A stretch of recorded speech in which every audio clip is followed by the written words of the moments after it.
नमस्कार, वंदे मातरम। शुरू करते हैं आज का क्लास। आज हमें पढ़ना है वेक्टर्स के बारे में। फर्स्ट सेमेस्टर का ये लास्ट टॉपिक है वेक्टर्स, ठीक है। और वेक्टर्स को जानने से पहले हम लोग स्केलर के बारे में थोड़ा सा जानेंगे, ठीक है, कि स्केलर किसे बोलते हैं। अगर हम स्केलर के बारे में जानेंगे ना तो वेक्टर्स को जानना और इजी और इजी भी हो जाएगा और आप बेटर तरीके से उसको समझ पाओगे, ठीक है। तो स्केलर किसे बोलते हैं, तो आपने 9th 10th क्लास में पढ़ा था।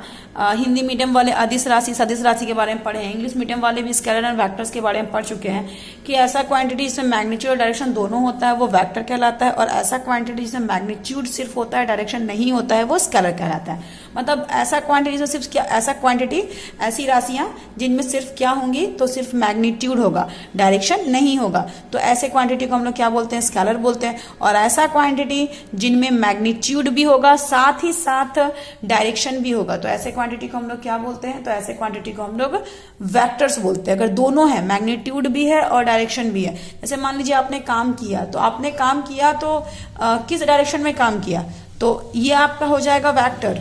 और अगर आपने सिर्फ काम किया, आप यहाँ पे डायरेक्शन की बात कर ही नहीं रहे हो, आपने सिर्फ काम किया, तो वो आपका क्या हो जाएगा, स्केलर हो जाएगा, ठीक है। तो मतलब ऐसा क्वांटिटी जिसमें मैग्नीट्यूड सिर्फ होता है डायरेक्शन नहीं होता है, no direction, that type of quantity is called scalar quantity. And those quantity which have magnitude and direction both are called vector quantity.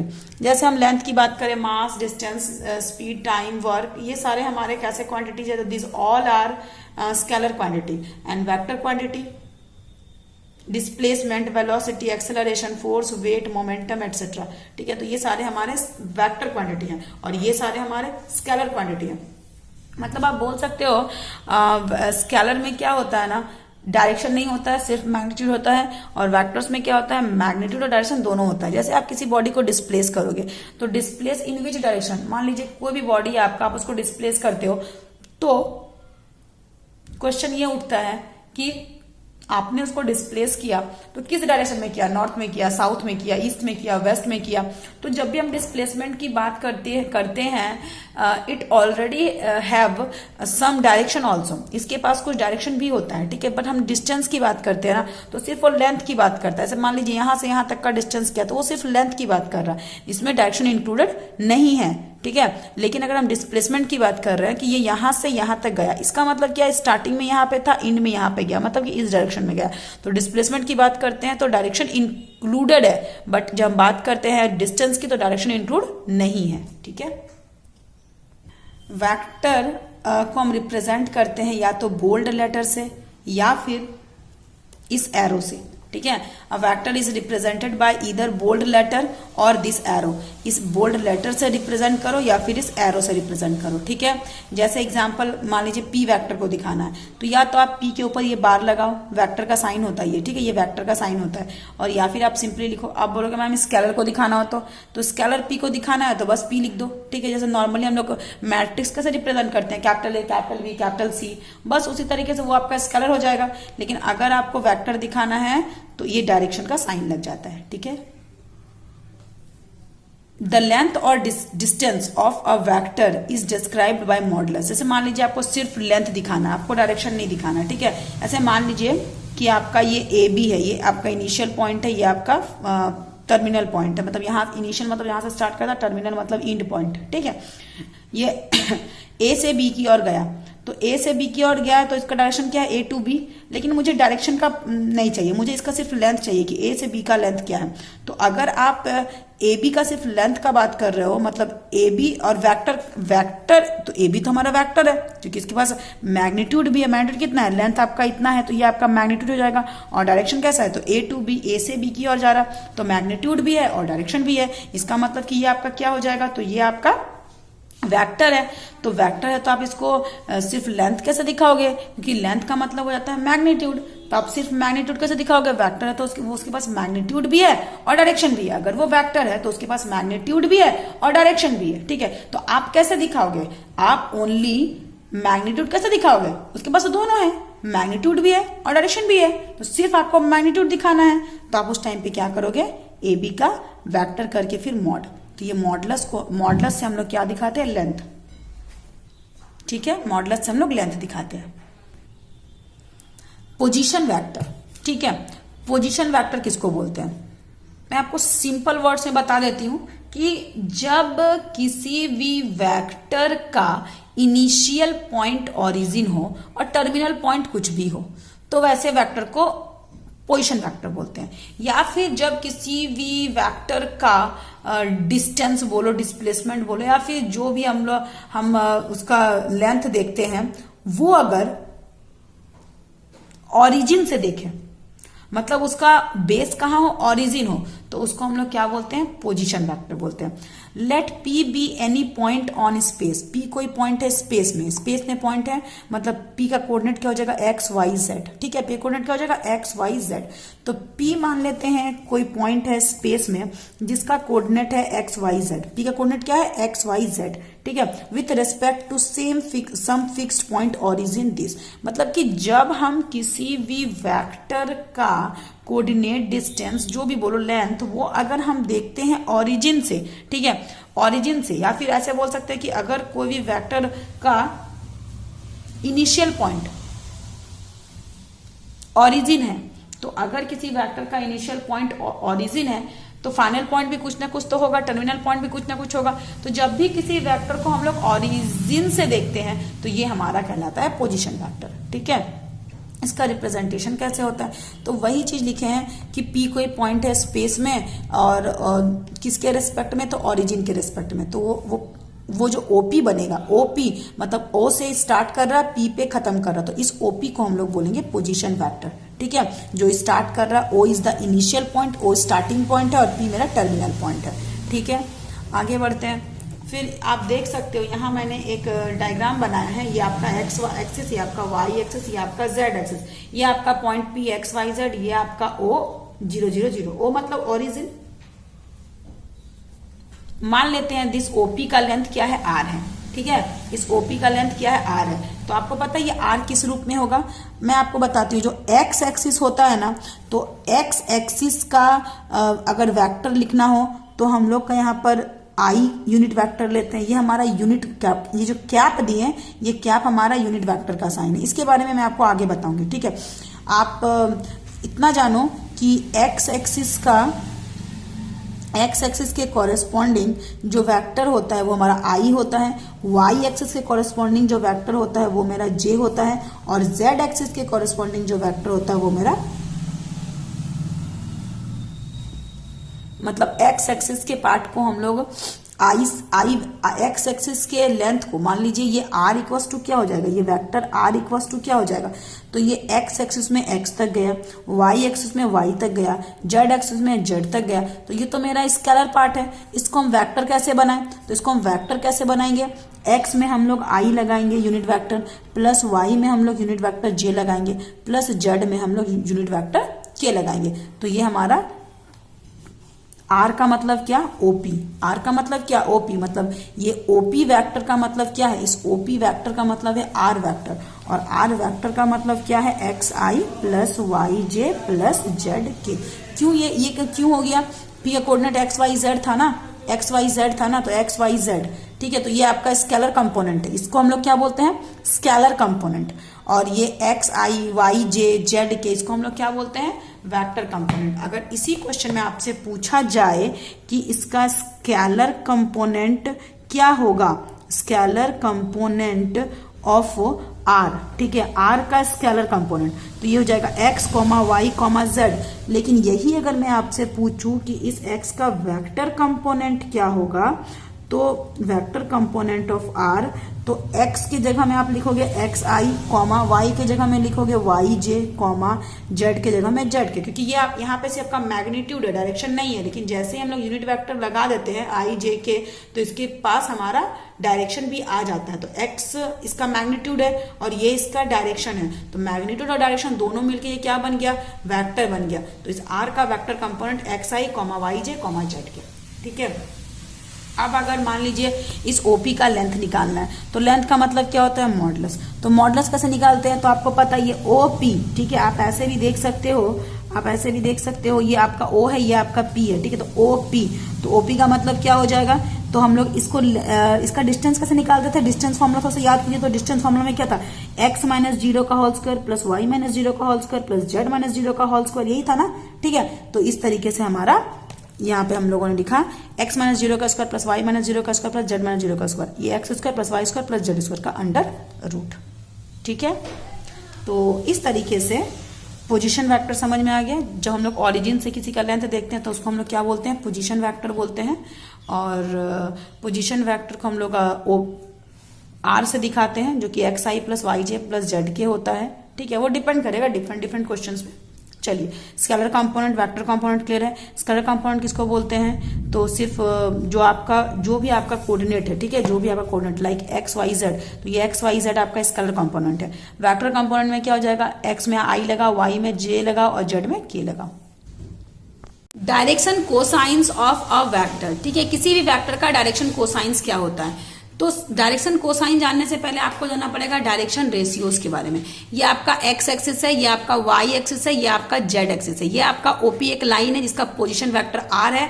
Are का मतलब हो जाएगा ओपी और ओपी का मतलब क्या हो जाएगा, x i plus y j plus z के। मैंने जस्ट आपको बताया। ठीक है, तो डायरेक्शन रेशियोज किसको बोलते हैं, तो इस सब कंपोनेंट्स को हम लोग बोलते हैं direction ratio. This x Y Z are direction ratios. ठीक है, और डायरेक्शन कोसाइन किसको बोलते हैं, तो एल एम एन को बोलते हैं। अब नाम है कोसाइंस, मतलब कि कॉस थीटा। तो आप देखो ये जो लाइन है वो एक्स के साथ बना रहा है अल्फा एंगल, यानी कि एल इक्वल्स टू हो जाएगा कॉस अल्फा। ये जो लाइन है ये वाई के साथ बना रहा है बीटा एंगल, यानी कि एम इज इक्वल्स टू हो जाएगा कॉस बीटा। आप बोलोगे कॉस ही क्यों, why not sine beta, why not tan beta, because we are talking about direction cosines. हम लोग किसकी बात कर रहे हैं, कोसाइंस की बात कर रहे हैं। ठीक है, अगर हम बात कर रहे हैं डायरेक्शन कोसाइन एन की बात कर रहे हैं, तो एन का मतलब क्या हो जाएगा, जेड एक्सिस। तो जेड एक्सिस के साथ ये लाइन कितना एंगल बना रहा है, तो ये गामा एंगल बना रहा है, यानी कि एन इक्वल्स टू क्या हो जाएगा, कॉस गामा। मतलब L equals to cos alpha, क्योंकि लाइन एक्स के साथ अल्फा, वाई के साथ बीटा और जेड के साथ gamma. So L equals to cos alpha, M equals to cos beta, N equals to cos gamma. तो these are L M N are called direction cosines and this x Y Z are called direction ratios. अब ये आपका क्या है, are, तो जानते हैं हम लोग position vector. So this is equals to what, R equals to OP, और ये हमारा होता है x i plus y j plus z k. ठीक है, जहां पे ये आपका x component, y component, z component. इस साइन का मतलब क्या होता है, तो ये हमारा होता है कैप, जो होता है ये यूनिट वेक्टर को दिखाता है। I j k are unit vectors and x Y Z are scalar. तो ये आपका स्केलर क्वांटिटी और ये आपका यूनिट वेक्टर। ठीक है, तो ये दोनों मिलके वेक्टर हो गया, क्योंकि ये इसके पास मैग्नीट्यूड है, इसके पास डायरेक्शन है। यूनिट वेक्टर है मतलब इसका मैग्नीट्यूड कितना है, 1 है, लेकिन डायरेक्शन तो है। तो 1 से अगर किसी को मल्टीप्लाई करेंगे तो इसका वैल्यू तो चेंज नहीं होगा, लेकिन इसके पास इसका डायरेक्शन से इसके पास भी डायरेक्शन आ गया, तो ये आपका वेक्टर बन जाता है। ठीक है, तो इस एक्स वाई जेड को हम इस स्केलर से वेक्टर बनाने के लिए आई जे के एड अप करते हैं, और इसे हम क्या बोलते हैं, यूनिट वेक्टर बोलते हैं। ठीक है, आई का मतलब है unit vector of X axis, J का मतलब unit vector of Y axis, K का मतलब है unit vector of Z axis. ये एक्स वाई जेड को हम लोग डायरेक्शन रेशियोज बोलते हैं, मैंने अभी आपको जस्ट बताया भी था। Cos alpha, cos beta, cos gamma को हम लोग डायरेक्शन कोसाइंस बोलते हैं। ठीक है, cos alpha, cos beta, cos gamma are called direction cosines. तो आपका कॉस अल्फा का मतलब क्या, एल, कॉस बीटा का मतलब एम, कॉस गामा का मतलब एन। ठीक है, तो cos alpha, cos beta, cos gamma को हम लोग क्या बोलते हैं, डायरेक्शन कोसाइंस बोलते हैं। ठीक है, और एक्स वाई जेड आपका डायरेक्शन रेशियोज होता है। आप फाइंड कैसे करोगे कॉस अल्फा, तो कॉस अल्फा को हम लोग एल बोलते हैं, और एल का मतलब क्या होता है, x by R, x by x square plus Y square plus Z square. ठीक है, तो एक्स और ये पूरा किसके बराबर था, आर के बराबर था, हम लोगों ने पहले ही देखा, तो ये एक्स बाय आर हो जाता है। कॉस बीटा इक्वल्स टू क्या हो जाएगा, तो cos beta equals to y by R. ठीक है, y by x square plus Y square plus Z square का नोट, यानी कि y by R. Cos gamma equals to क्या होता है, तो जेड बाय दिस। ठीक है, अब आप लोग ये कैसे आ रहा है, चलिए हम लोग देखते हैं। अभी हम लोगों ने देखा था कि आपका कुछ इस तरीके से, अभी हम लोगों ने देखा कि ये आपका एक्स एक्सिस, ये आपका वाई एक्सिस, ये आपका जेड एक्सिस, ये आपका अगर पी है तो ये इसके साथ अल्फा एंगल बना रहा है। ठीक है, अब अगर इसको हम लोग ऐसे परपेंडिकुलर ड्रॉ करते हैं तो ये आपका हो जाएगा बेस और ये आपका हो जाएगा हाइपोटेनियस। ठीक है, ये आपका क्या था, एक्स वाई जेड। अगर ये एक्स था यानी कि ये डिस्टेंस आपका एक्स है। ठीक है, ये अगर एक्स वाई जेड है इसका मतलब क्या, ये डिस्टेंस आपका एक्स है। तो जब हम बात करेंगे कॉस अल्फा की बात करेंगे तो बेस बाय हाइपोटेनियस यानी कि एक्स बाय हाइपोटेनियस। हाइपोटेनियस क्या था हमारा आर था, इसे हम लोग आर माने थे ना। अब बोलोगे नहीं मैम ये आर का वेक्टर था। जी हाँ, ये आर का वेक्टर था। जब इसको वेक्टर दिखा रहे, जब इसका मैग्नीट्यूड दिखाएंगे तो ये क्या हो जाएगा, सिर्फ आर हो जाएगा। या फिर मैग्नीट्यूड में क्या होता है, आर वेक्टर का मॉड। अभी मैंने आपको मॉडलस जब बताया था, जब मैग्नीट्यूड बताया था, जब लेंथ बताया था, उसमें इस चीज को बताया था अभी, ठीक है, कि आर इक्वल टू आर का मॉड, एक ही बात है। तो ये इसका वैल्यू क्या है आपका, इसका लेंथ सिर्फ हमको चाहिए। तो लेंथ का मतलब क्या था, आर वेक्टर का मॉड, यानी कि वो आर के इक्वल हो जाएगा। तो ये cos alpha equal to x by R, ठीक है। नेक्स्ट, तो एक्स का एक्स और आर का मतलब क्या, under root x square plus Y square plus Z square, ठीक है। देन आपका ये क्या है, देन आपका ये मान लेते हैं, ये हमारा, ये अगर वाई एक्सिस है तो इधर इस साइड अगर इसका परपेंडिकुलर ड्रॉ करेंगे तो ये लेंथ हमारा क्या हो जाएगा, वाई हो जाएगा, ठीक है। तो यहाँ हमारा कौन सा एंगल बन रहा है, बीटा एंगल बन रहा है। तो अगर ये बीटा एंगल बन रहा है तो ये हमारा बेस और ये हमारा हाइपोटेनिस, यानी कि cos beta equal to base by hypotenuse, यानी कि y by R. Similarly z के लिए क्या हो जाएगा, सिमिलरली जेड एक्सिस के लिए क्या हो जाएगा, तो ये हमारा हो जाएगा cos gamma equal to z by R. ये गामा एंगल बना रहा था ना, ठीक है। तो कॉस गामा इक्वल टू क्या हो जाएगा, तो ये लेंथ, तो ये लेंथ आपका जो है जेड बाई आर, ठीक है। एक फॉर्मूला है L square plus M square plus N square equal to 1, ठीक है। चलिए इसको प्रूफ करते हैं कि L square plus M square plus N square का वैल्यू क्या होता है, 1 होता है। देखते हैं, एलएचएस को हम लोगों ने उठाया, तो एलएचएस क्या था हमारा, L square plus M square plus N square. L का मतलब एक्स बाय आर का होल स्क्वायर, प्लस का प्लस, एम का मतलब वाई बाय आर का होल स्क्वायर, प्लस का प्लस, एन का मतलब जेड बाय आर का होल स्क्वायर। तो ये आपका x square by R square plus Y square by R square plus Z square by R square, इस तरीके का हो गया। एलसीएम लिया तो R square x square plus Y square plus Z square, ठीक है।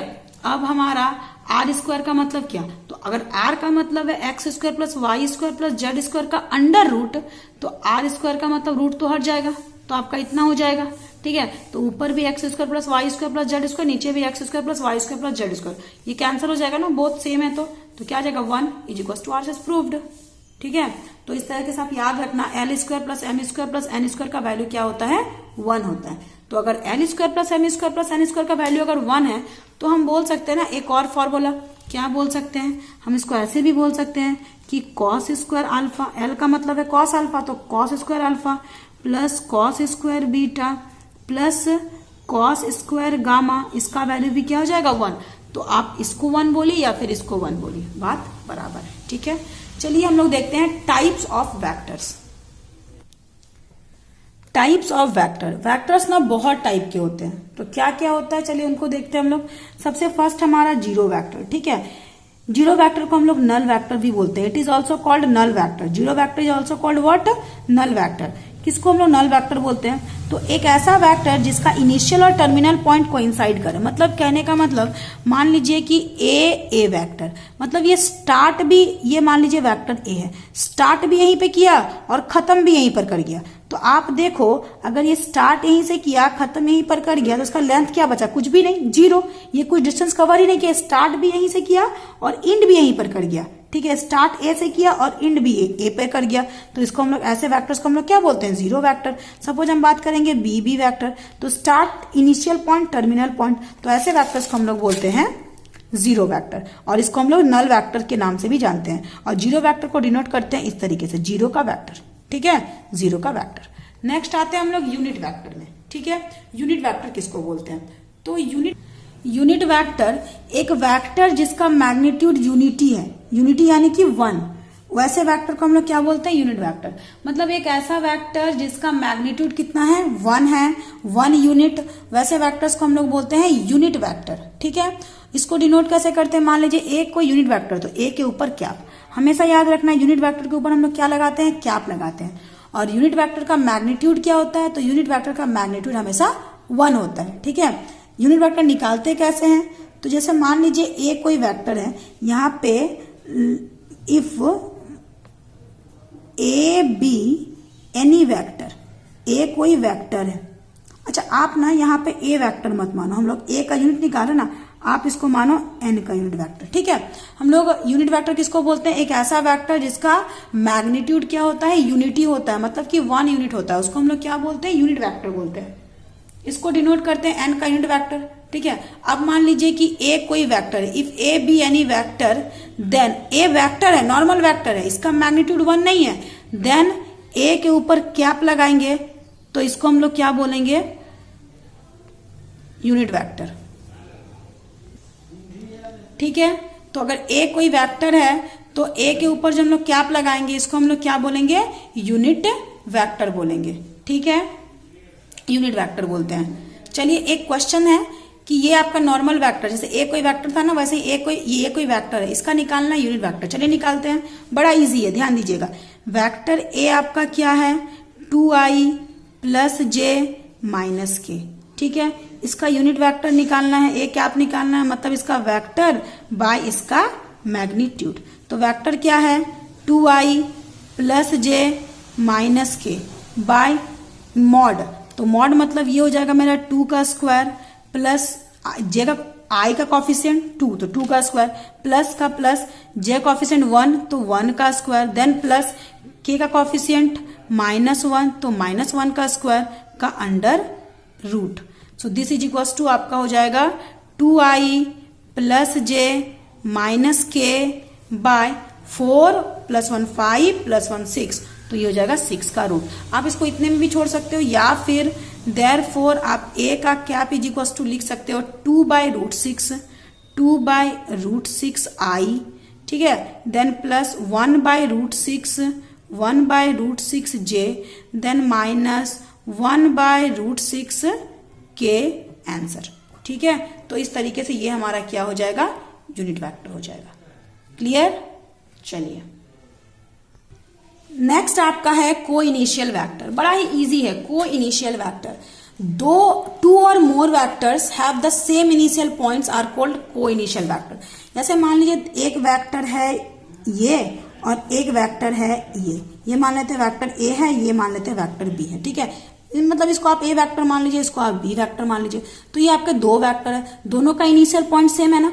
स्टार्टिंग ए का इनिशियल पॉइंट ये है, टर्मिनल पॉइंट ये है, बी का इनिशियल पॉइंट ये है, टर्मिनल पॉइंट ये है। मान लेते हैं ये वेक्टर मेरा सी है, इनिशियल पॉइंट यहाँ है, टर्मिनल पॉइंट यहाँ है। तो यहाँ पर ए बी सी मतलब टू और मोर वेक्टर कहलाते हैं को इनिशियल। कब, जब सब एक ही स्रोत से निकलते हैं, जब सब एक ही जगह से निकलते हैं, ठीक है। तो को इनिशियल वेक्टर क्लियर है, जब सबका स्रोत सेम होता है। Collinear vector, two or more vectors are said to be collinear if they are parallel to the same line irrespective of their magnitude and direction। ऐसे मान लीजिए कि कोलिनियर कब बोलते हैं, ऐसे मान लीजिए ये मेरा वेक्टर ए है और इसी पे मान लीजिए दूसरा मेरा वेक्टर बी है। ये मतलब यहां से यहां तक ए था, यहां से यहां तक आपका बी है। मान लीजिए ये आपका वेक्टर सी है, तो ए बी सी आपका कोलिनियर है। क्यों? क्योंकि कोलिनियर में क्या होता है, या तो एक लाइन के ऊपर दूसरा वेक्टर हो, ऐसा भी हो सकता है, या फिर ये सारे पैरेलल हो, ऐसा भी हो सकता है। मतलब ये मैटर नहीं करता है कि उसका मैग्नीट्यूड क्या है, इसका मैग्नीट्यूड देखिए, इसका मैग्नीट्यूड देखिए, अंतर है ना। तो मैग्नीट्यूड पे कोई फर्क नहीं पड़ता है, ठीक है। मैग्नीट्यूड पे हमारे कोई फर्क नहीं पड़ता है। साथ ही साथ जरूरी नहीं कि सबका डायरेक्शन एक जगह ही हो। एक डायरेक्शन मान लीजिए इधर दिखाएगा तो सबका मैग्नीट्यूड अलग अलग हो सकता है, डायरेक्शन अलग अलग हो सकता है। ये मैटर नहीं करता है। मैटर क्या करता है कि सभी एक दूसरे के पैरेलल होने चाहिए। मतलब जब बहुत सारे वेक्टर्स एक दूसरे के पैरेलल हो, ठीक है, तो ऐसे वेक्टर को हम लोग बोलते हैं कोलिनियर वेक्टर। या फिर एक दूसरे के ऊपर भी हो सकते हैं। ऊपर इन द सेंस जैसे ए और बी, देखिए ए यहां से यहां तक था और बी सी के ऊपर यहां से यहां तक गया, ठीक है। तो यहाँ ए और बी आपके क्या है, कोलिनियर है। जरूरी नहीं कि इसके ऊपर ही हो, वो पैरेलल भी हो सकता है। मतलब ए आपका ऐसे गया सिर्फ और सी आपका इधर गया। मान लीजिए ये आपका डी इस साइड गया, तो ए बी सी डी ये सारे आपके कोलिनियर है। क्यों? क्योंकि ये सारे पैरेलल है, ठीक है। तो उसका मैग्नीट्यूड पे और डायरेक्शन पे मैटर नहीं करता है। आगे बढ़ते हैं, इक्वल वेक्टर्स। इक्वल वेक्टर्स हम लोग किसको बोलते हैं, दो या two or more vector are said to be equal जब दोनों का डायरेक्शन और मैग्नीट्यूड दोनों सेम हो। मतलब कहने का मतलब कि अगर आपका एक वेक्टर ये ए है तो और दूसरा वेक्टर सेम मैग्नीट्यूड, मतलब ये जितना लंबा है ये भी उतना ही लंबा होगा। साथ ही साथ अगर ये इस साइड जा रहा है तो ये भी इसी साइड जाएगा।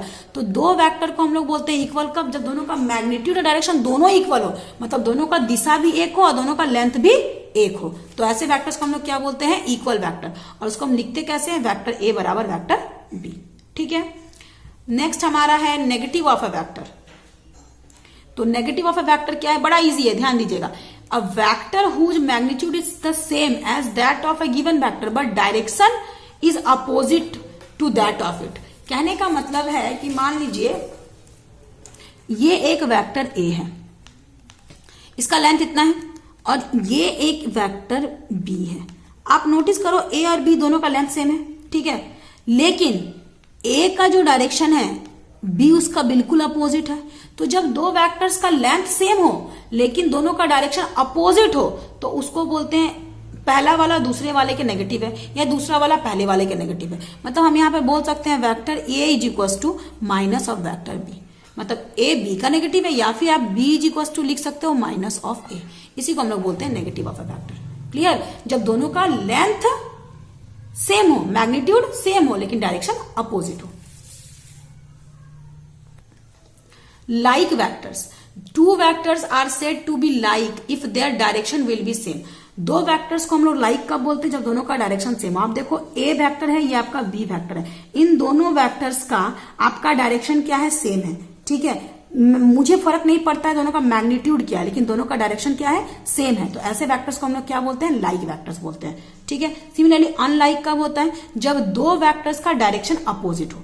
मतलब दो वेक्टर्स का अगर आपको मतलब ही नहीं irrespective of their magnitude, magnitude matter ही नहीं कर रहा, सिर्फ ये दो वेक्टर है, दोनों का डायरेक्शन सेम है, तो ऐसे वेक्टर्स हमारे कहलाते हैं लाइक वेक्टर्स। एंड अगर आपके दो वेक्टर्स हैं, दोनों वेक्टर्स का डायरेक्शन अपोजिट है, ठीक है, तो ये आपके कहलाते हैं अनलाइक वेक्टर्स। क्लियर? तो डायरेक्शन सेम है तो लाइक वेक्टर, डायरेक्शन सेम नहीं है तो अनलाइक वेक्टर्स। नेक्स्ट आपका coplanar vectors. Two or more vectors are said to be coplanar if they lie in the same line. दो या दो से ज्यादा वेक्टर क्या कहलाते हैं? कोप्लेनर कहलाते हैं। कब? जब वे सेम लाइन पे लाई करते हैं, सेम लाइन नहीं, सॉरी, सेम प्लेन पे लाई करते हैं, ये लाइन नहीं, सेम प्लेन पे लाई करते हैं। Coplanar, same plane. दो या दो से ज्यादा वेक्टर जब एक ही प्लेन पे लाई करेंगे तो उनको हम लोग क्या बोलेंगे? Coplanar vector. जैसे ये आपका एक प्लेन है, ये आपका एक प्लेन है, ठीक है। इस प्लेन पे आप देखिए वेक्टर ए है, वेक्टर बी है, वेक्टर सी है, तो a b c are coplanar. और यहाँ एक वेक्टर डी भी है, लेकिन ये दूसरे प्लेन पे है, दूसरे प्लेन पे है, तो ए बी सी तो कोप्लेनर है, लेकिन ए डी कोप्लेनर नहीं है। A and d are non coplanar, b and d are non coplanar, c and d are non coplanar, ठीक है। तो जब एक ही प्लेन पे लाई करेंगे तो वो हमारे कहलाएंगे कोप्लेनर वेक्टर्स। तो इस तरीके से हम लोगों ने बहुत सारे टाइप्स ऑफ वेक्टर्स के बारे में जाना। अब हम लोग नेक्स्ट वीडियो में जानेंगे addition of vector, subtraction of vectors, ठीक है। चलिए, तब तक के लिए धन्यवाद। आप वीडियो देखिए, समझिए।